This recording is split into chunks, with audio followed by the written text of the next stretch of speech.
جناب آمنہ کا چاند چمکا جب زمانے میں، جناب آمنہ کا چاند چمکا جب زمانے میں، جناب آمنہ کا چاند چمکا جب زمانے میں، کمر کی چاندنی قدموں پہ ہونے کو نثار آئی، محمد مصطفیٰ آئے بہار اندر بہار آئی، زمیں کو چومنے جنت کی خوشبو بار بار آئی، جناب آمنہ کا چاند چمکا جب زمانے میں،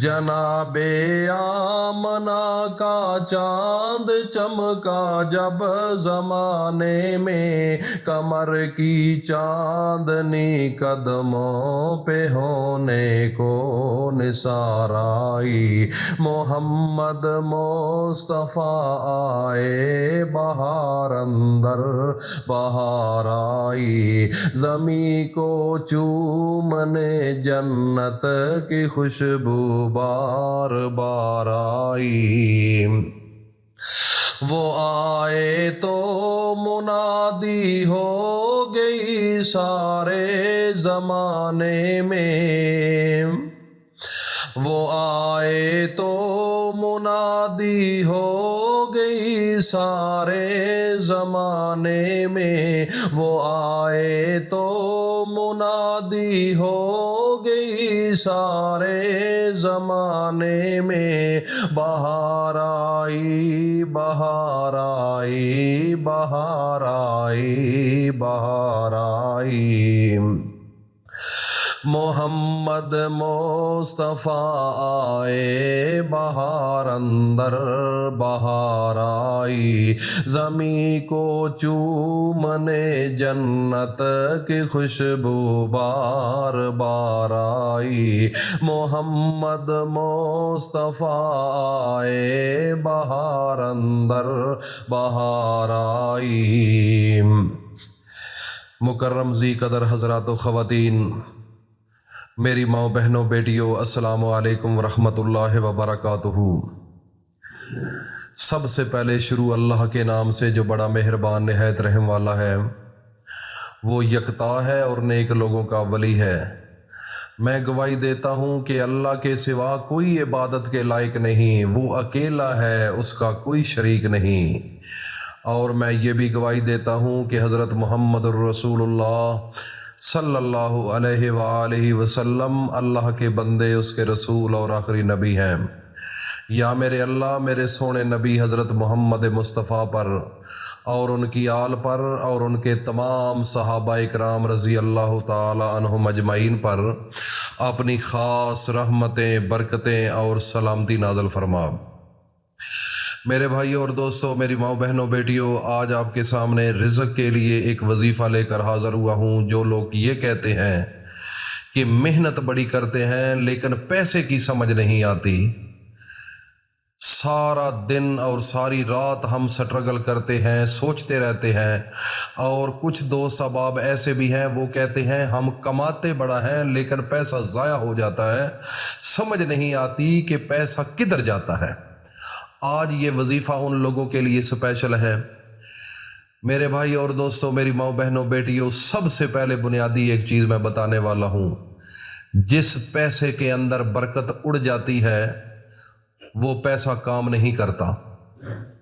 جس پیسے کے اندر برکت نہیں ہوتی اس گھر کے اندر بھوک اور تنگ دستی ڈیرے لگا لیتی ہے۔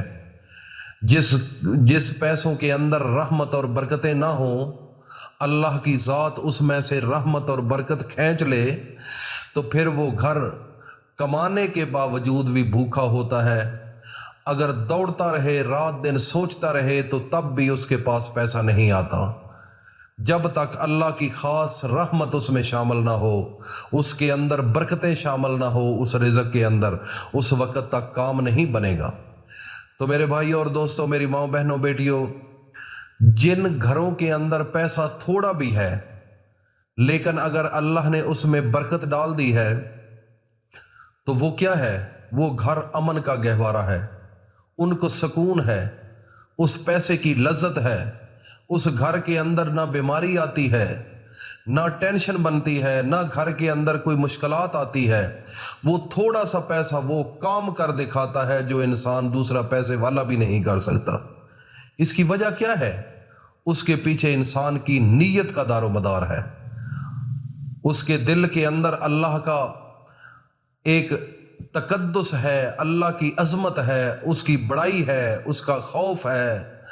اور جن دلوں کے اندر اللہ کا خوف نہیں ہوتا، اللہ کا ڈر نہیں ہوتا، اللہ کی شان کی عزت نہیں ہوتی، تو وہ گھر برباد ہو جایا کرتے ہیں۔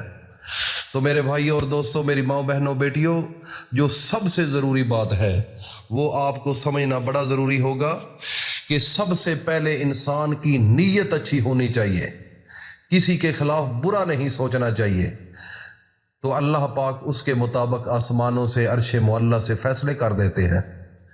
تو جس انسان کی نیت کے اندر فتور ہو، جس کے دل کے اندر بے ایمانی ہو، اس کے رزق سے اللہ کی ذات برکت اٹھا لیتی ہے، پھر وہ در بدر بھٹکتا ہے، روتا ہے، اس کا ایک ہاتھ آگے اور ایک ہاتھ پیچھے ہی رہتا ہے، پوری زندگی وہ پریشان حال رہتا ہے۔ آج آپ کے سامنے وظیفہ بتانے کے لیے آپ کے سامنے حاضر ہوا ہوں۔ جن گھروں کے اندر پیسے کی کمی ہے، یا جن کے گھر پیسہ آتا ہے لیکن کام پورے نہیں ہوتے، سکون نہیں ملتا اس پیسے میں، تو آج بڑا اہم وظیفہ ہے میرے بھائی اور دوستوں۔ صبح سوموار کا دن ہے، ایک تو آپ نے روزہ رکھنا ہے۔ میرے نبی نے پوری زندگی سوموار کا روزہ نہیں چھوڑا، اور تہجد کے ٹائم اٹھنا ہے، تہجد پڑھنی ہے۔ اس وقت اپنے سونے نبی حضرت محمد مصطفیٰ پر 3 بار درود شریف پڑھنا ہے، اور 129 مرتبہ سورہ کوثر پڑھنی ہے۔ اور جب سورہ کوثر پڑھیں گے تو اس کے ساتھ ہی یا اللہ یا رزاق، اللہ کا ایک ذاتی نام، ایک صفاتی نام 99 بار پڑھ کر آخر میں پھر اپنے نبی پر درود پڑھ کر اللہ کے سامنے ہاتھ اٹھا لینے ہیں۔ پھر رونا ہے، ایسے رونا ہے جیسے ایک بچہ ماں کے لیے روتا ہے۔ اللہ کی ذات ایک ماں سے 70 گنا زیادہ محبت کرتی ہے جیسے ماں اپنے بیٹے سے کرتی ہے، 70 گنا۔ تو جب اللہ کے سامنے رو گے تو یہ ممکن ہے کہ آپ کی دعا قبول نہ ہو؟ خدا کی قسم کھا کر کہتا ہوں وہ دعا آپ کی رد نہیں ہو سکتی۔ اگر رد ہونی ہے تو وہ آپ کے اعمال کی وجہ سے ہونی ہے، اپنے کردار کی وجہ سے ہونی ہے، آپ کی نیت کی وجہ سے ہونی ہے۔ آزماؤ، صبح کرو ویزا، وظیفہ کرو، خدا کی قسم مزہ آ جائے گا۔ اتنا پیسہ آئے گا تصور بھی نہیں کر سکتے۔ اور اس کو صدقہ جاریہ سمجھ کر کنجوسی نہیں کرنی، آگے ضرور شیئر کرنا ہے تاکہ ہر انسان اس سے استفادہ حاصل کرے۔ اللہ پاک ہم سب کا حامی و ناصر ہو۔ السلام علیکم ورحمۃ اللہ وبرکاتہ۔